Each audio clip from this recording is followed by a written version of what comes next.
Good afternoon. It could cause this entire thing to go up in short circuits or something like that.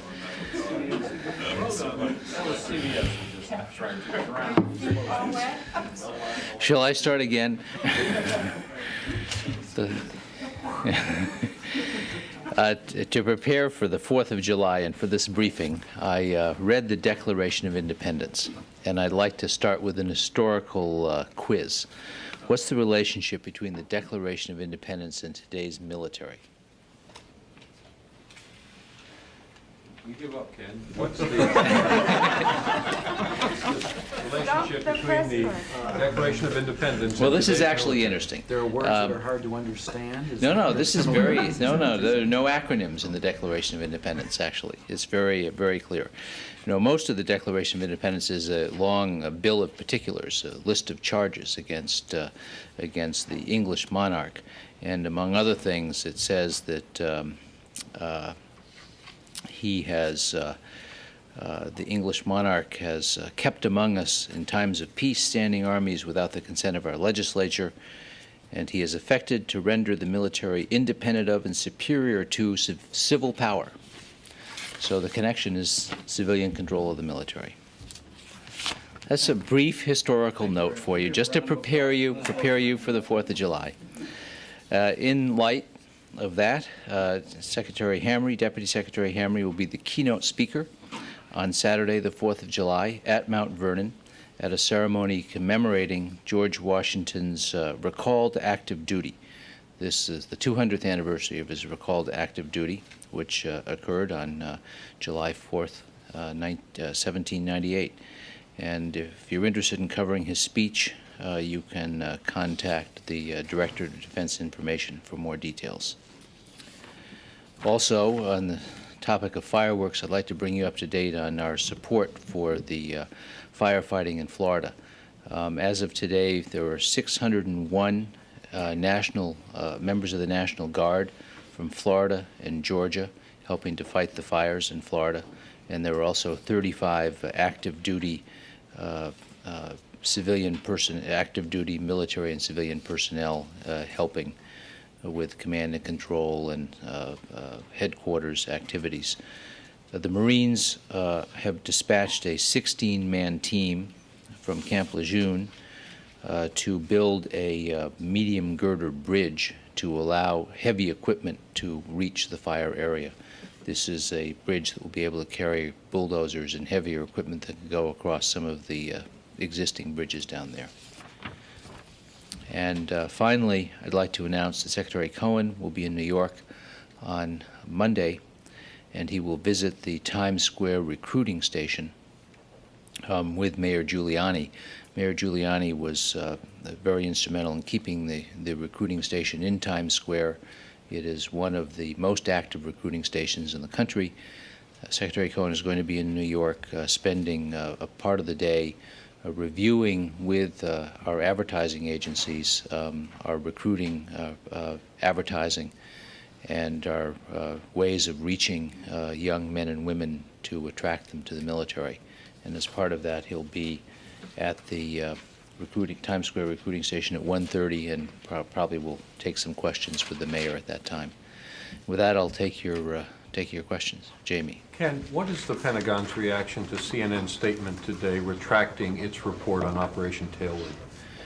Well, first, I saw the statement made by Tom Johnson, the chairman of the CNN News Group, read on television. I have not yet had a chance to read the entire report, which I understand is 54 pages long. We're obviously gratified that CNN retracted a report that we believe was not accurate. All the work we've done in reviewing the report suggests that the two charges it made, one that sarin nerve gas was used during Operation Tailwind in Laos in September of 1970, and that mission, Operation Tailwind, was designed to track down and kill defectors. We believe those charges were wrong, and that's what our review shows so far. We hope that that review will be complete by the end of next week or early the week after. Second, I was glad that CNN apologized to the men who participated in Operation Tailwind. They felt, I think, personally betrayed and hurt by the report. They performed a valiant mission. Every single man in that mission was injured. They were running low on ammunition by the end of the mission. They believe that the mission was highly successful in collecting very valuable information about the logistics procedures of the North Vietnam Army, the way they resupplied themselves up and down the Ho Chi Minh Trail. And that was the primary benefit of that mission to the war effort in 1970. So seeing that apology, I think, was very helpful to the men who participated in that mission and felt betrayed by the original report. I guess my third comment is that the original show, which ran on June 7th, ran with a lot of hype and hoopla and a lot of promotion that served to carry these allegations all around the world. And I hope that CNN is as energetic in making this retraction and clarification so that people do understand what the true facts of this mission were. I think that these shows are seen all around the world. They have a considerable amount of impact, and I hope that the retraction will get the same publicity that the initial charges did. What effect will this have, if any, on the completion of the Pentagon's own investigation? It will have no impact on it. Our investigation will continue. It's, as I say, nearing the final stages now. I went to a meeting yesterday in which we reviewed the progress of each one of the services and of the historian of the Joint Staff. We've been quite aggressive in assembling documents. We've tried to talk to people who participated in all aspects of the mission, and principally those are the 16 special forces, special operators who actually participated in Operation Tailwind, the pilots who flew the planes that protected Operation Tailwind, and the Marine Corps helicopter pilots who evacuated the participants in Operation Tailwind. We have also talked to the men who actually loaded munitions onto the planes just to make sure that they knew what they were putting onto the planes that participated in protecting this mission.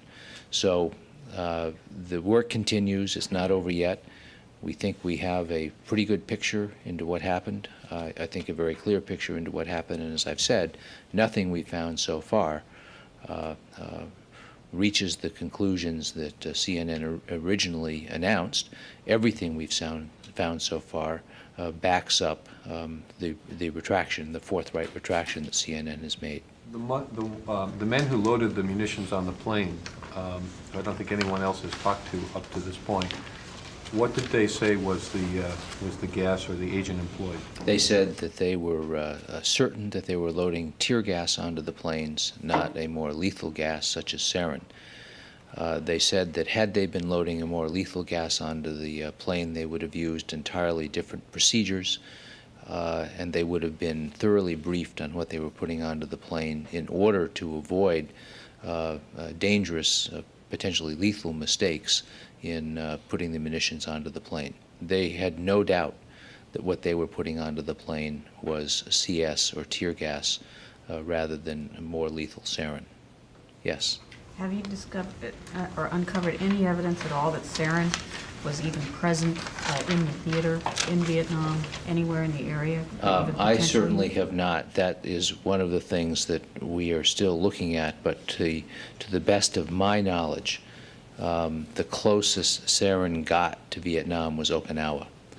And after 1969, when President Nixon said that we would renounce the first use of chemical weapons and said that he was going to begin to destroy our stockpiles of lethal chemical weapons, he had renounced the first use of lethal chemicals. We began to destroy those stores on Okinawa, and I believe all of the sarin that was on Okinawa was destroyed at Johnston Atoll in the Pacific.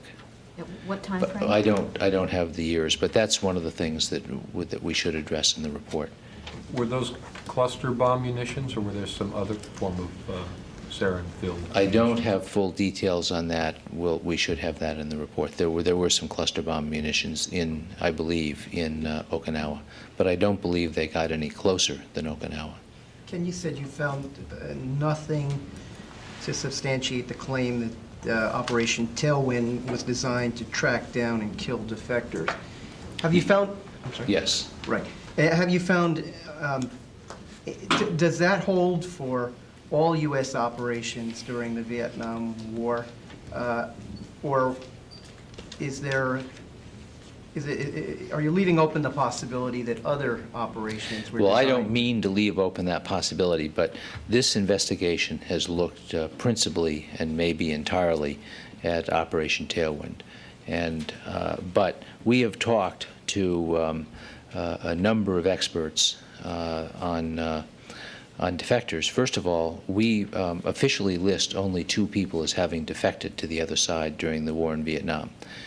There were rumors throughout the war that there were many more defectors, but we believe there were only 2.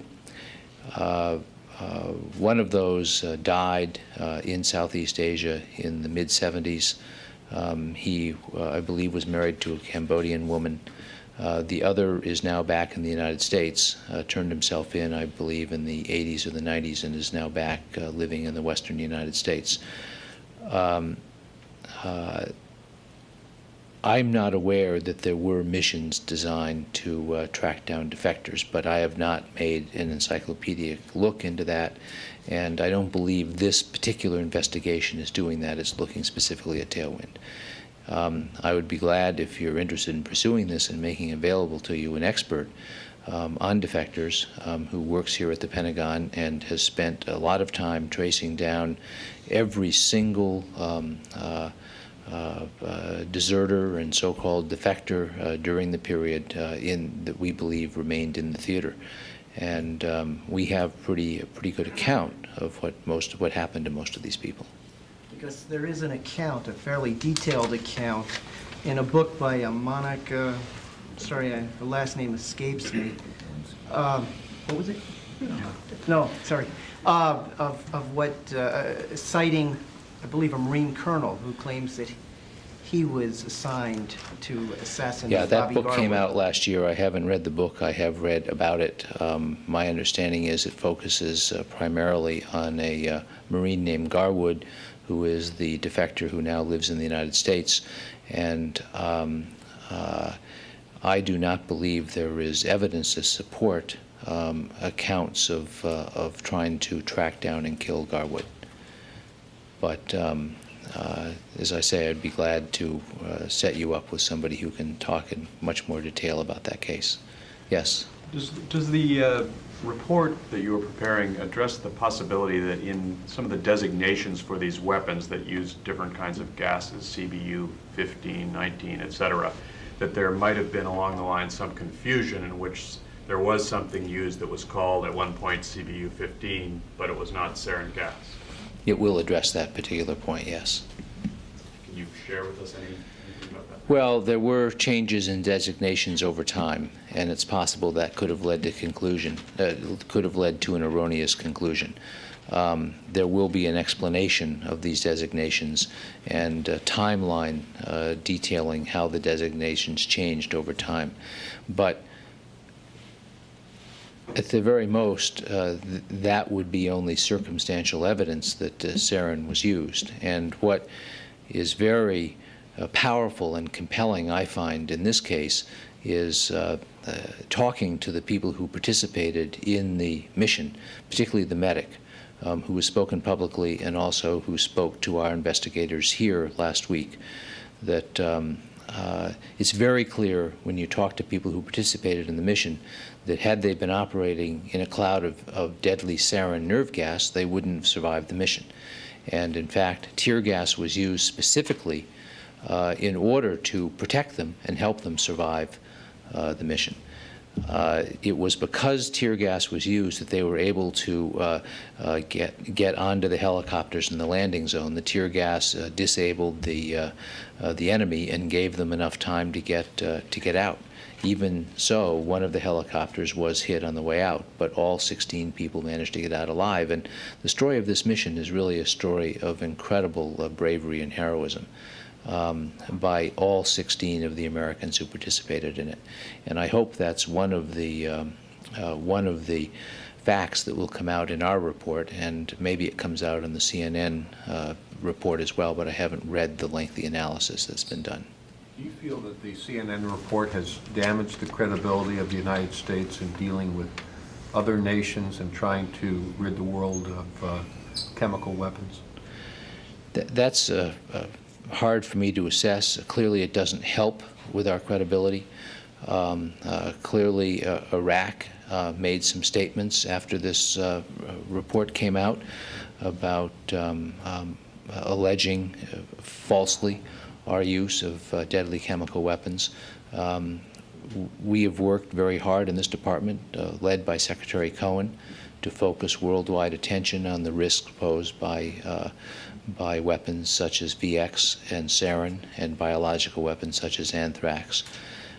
They are a threat to civil and stable countries, and we're trying to address that threat. This report certainly did not help to establish U.S. credibility in this respect. It may have helped in focusing world attention on the dangers of these weapons. Yes? Going back to your comment earlier about your belief the closest sarin may have gotten to the theater was Okinawa. Could you explain for us a little bit whether that would have fit into U.S. policy at the time? I mean, were there... It did not fit into U.S. policy at the time. I believe that whatever was in Okinawa got there before President Nixon made his declaration in 1969. Then it was a question of getting it out over time. I think you can appreciate that any lethal material has to be moved carefully, and we had to set up facilities for disposing of it. And we have disposed of that sarin at Johnston Atoll. So my understanding is that shortly after President Nixon made his 1969 policy statement, we began looking at ways to destroy lethal nerve gas such as sarin and to move it to the destruction points, the incinerators, basically. Suzanne. Another subject? Sure. Could you give us an update on developments in the no-fly zone around Iraq? Has there been any additional threats to any Allied aircraft, any painting, any? No, there have been no additional threats. Secretary Cohen said that he hoped this was an isolated incident, and it appears that it has been that. We have noticed a little increase in defensive movements of Iraqi air defense assets. As you know, when they're worried about the security of the air defense assets, they move them around, and we have seen a slight increase in movement in these assets, but we have seen no additional threats, no additional illuminations. A U-2 flew 2 days ago after this happened without incident, and this reinforces our initial belief that this was an isolated incident. Do you have any report of any battle damage? Did the missile actually hit the SAM site? We have no indication that it did hit the SAM site, and in fact, although we're still looking, I don't believe that we've found any damage so far. It may help to understand how how the HARM missile operates. They're designed to detonate above a radar installation and to shoot out a stream of shrapnel that destroys the radar.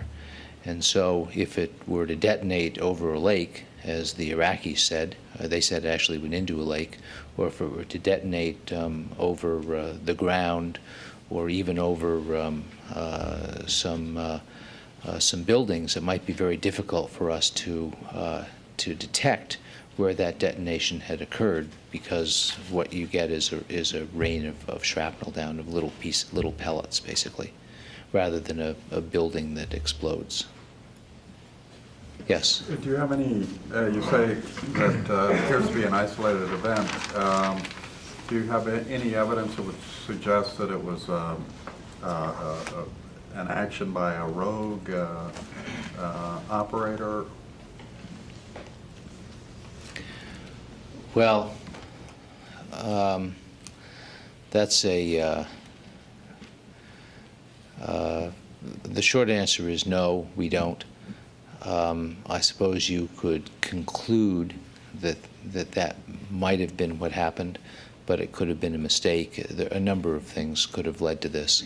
They could have been making a test. It doesn't look like that's what they were doing, but there are a number of things that could have happened. But we don't have a good explanation for why this incident occurred. Let me turn that question around and ask it the other way. Do you have any evidence to show that this was ordered by Baghdad? We do not. Is there any, do you have solid evidence that in fact those planes were targeted? I believe it to be solid evidence. There were multiple reports of radar illuminating these planes, and it was not just a nanosecond beam of radar. It lasted for some seconds, so we do have, I think we have pretty firm evidence that there was an illumination. Has the pilot who fired the missile, is he still in theater, or has he been brought back to the United States? I assume he's still in theater. I mean, this is what pilots are trained to do, protect their colleagues when they're flying in dangerous areas. And although, fortunately, we have not had to fire many missiles in this area recently, this was the first one fired since November 4th of 1996, pilots live with the expectation that this could happen in any mission, and they're very well trained to deal with this. That's what happened in this case. It's their business. Yes, Bill. This brings up the question, has this particular missile site, this exact location, been reconnoitered? Has it been tested since? And what did the photo reconnaissance show? Well, I already went into the damage assessment. I can't answer the questions as whether it's been tested since. Ernie? New topic? Sure. Oh, could you One just... more on this. Yeah. Has there been any new direction to U.S. pilots in terms of how they might respond to being painted in the future, or to other allied pilots? No, not that I'm aware of. And can you say that the patrols are regular, or any numbers? can you give Patrols of have what- continued without interruption, and my understanding is without change. Now, we gather a huge amount of information every day in this area that is used to plan the missions we fly. And one of the main points of gathering this information is to make sure that the missions are as safe as possible.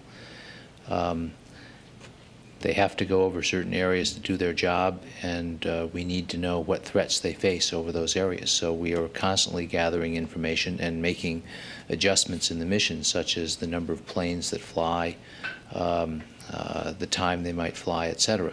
So it's not, we don't fly by rigid preset patterns. We're always responding to the information we get. But there's been no major change in the pattern of flight in Operation Southern Watch. There was a story in the Washington Times today about a letter from Trent Lott saying that the U.S. military is subpar, that it is not up to old standards. Can you address some of the criticisms or the concerns that he was expressing in that letter? Is it accurate? And does the military have some of those same concerns? Well, first, it certainly is not. It is certainly higher than old standards if you go back to 25 years ago when the all-volunteer force started. when generals and admirals were worried about the so-called hollow force. This force is many, many times better than that force is. I think that our deployments show that we're ready and able to do our job, that the troops are well trained and well equipped and well led. The chairman has said that. The chief operating officers of every service have said that, and they've testified. They've said it in Congress, they've said it in reports to Congress, and they've said it in this briefing room, just as recently as about a month ago. Obviously, we have some concerns about readiness, and we've worked very hard to address those concerns. We've made a number of changes in the last year or so. First, we have improved the readiness reporting system. Secretary Cohen wanted to make sure that the anecdotal reports of readiness problems were adequately evaluated, and that if he wanted to make sure that there wasn't a disconnect between anecdotal reports in the field and the type of formal reports that military leaders were examining here in Washington. So we've made an effort to make those readiness reports more detailed. Second, we're in the process of asking Congress to reprogram about $1 billion in the current budget, fiscal 1998, into readiness. That's primarily into spare parts for the Air Force and the Navy. In addition, in the budget cycle for fiscal 1999, in the budget that was announced in February, we added another $1 billion for fiscal 99 for readiness. A lot of that is for spare parts. So we are taking steps to respond to readiness problems as we see them arise. I think that some of the problems that have been brought up by members of Congress, frankly, have been solved already. One of those problems deals with the shortage of infantry men in the Army. There was a shortage of infantry soldiers. That has been largely cured by getting more soldiers, training more soldiers in infantry and getting them out into the field. The Navy made a miscalculation in recruiting for the current year, and as a result, in April they were about 13% behind their recruiting goal for the current fiscal year 1998. They are putting more money into recruiting, more money into advertising. They've assigned several hundred new people to recruiting jobs, and they believe that they are on the way to repairing that problem, just as the Army repaired its infantry shortage problem by devoting more attention to training more infantry soldiers. The Army partly solved its problem by simply lowering its goal, so that Well, it didn't have to hit so many. The Army is getting smaller, but all the services have gotten smaller since 1989. They're at the point now of leveling out. How does military pay compare to the civilian sector, which is another problem, the pay issue? Well, we're in the process of, as you know, there are established reviews of pay. And I'm not an expert on military pay. I'd be glad to get somebody down here who is. I think what we find is that the answer is it all depends. There are some jobs in the military that are paid equal to or above civilian counterparts. There are other jobs that are not paid as well. Clearly, the most obvious jobs are, for instance, pilots. And that's been a problem, particularly for the Air Force. Many pilots are leaving. We've increased re-enlistment bonuses for pilots, but there is still an exodus of pilots from the Air Force. There are problems in other areas, such as enlisted electronics technicians and repair people in the Air Force and the other services. These are highly marketable skills. The unemployment rate is low, the economy is booming, and so there are many opportunities for well-trained people in the civilian sector. That's one of the things we're looking at. We're also looking at the whole pension situation. As you know, a law in that passed in 1986, or took effect in 1986, changed the formula for calculating pensions. and we are monitoring what impact this is having on people's propensity to stay in the service for 20 or more years, whether it means more people are getting out in mid-career who might have stayed before the pension changed. Yes? Different subject?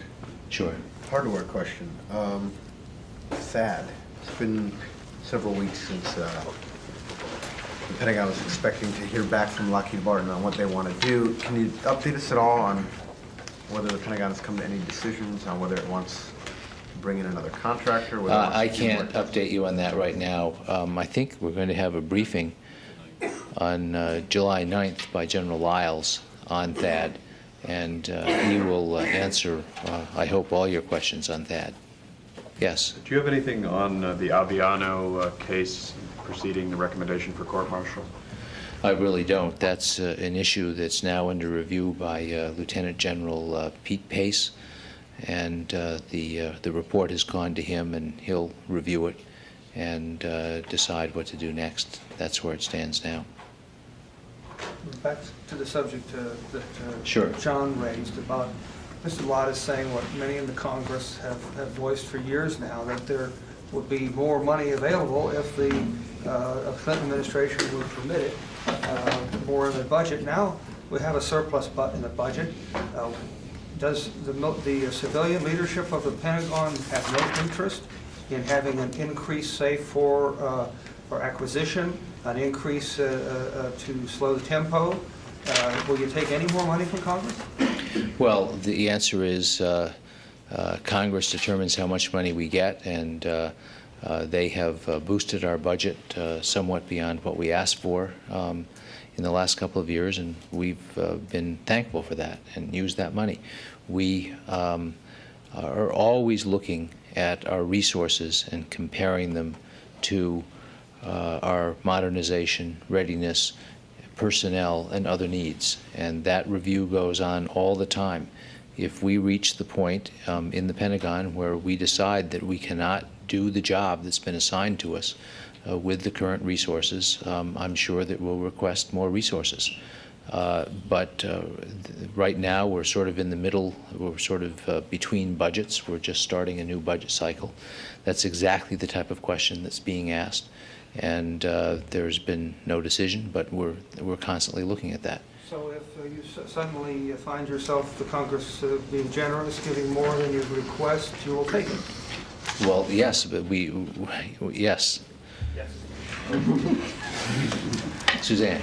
Any developments on the Hale report? Has the Army gotten No, back to the that Army today? is continuing to study that. I don't know. It's obviously the report raises some complex issues, and I assume that they're trying to resolve them as quickly as possible, but they've only had it for about a week. Yeah. Sorry if I could try again on Aviano. The pilot, or the lawyer for the pilot, is claiming that there is tremendous political pressure for his client to be court-martialed, and that's why he's being court-martialed. Do you have any reaction to that? I think that the reports that have come out so far have been extremely clear, and I have nothing to add to those reports. Thank you. Welcome. Thank you very much.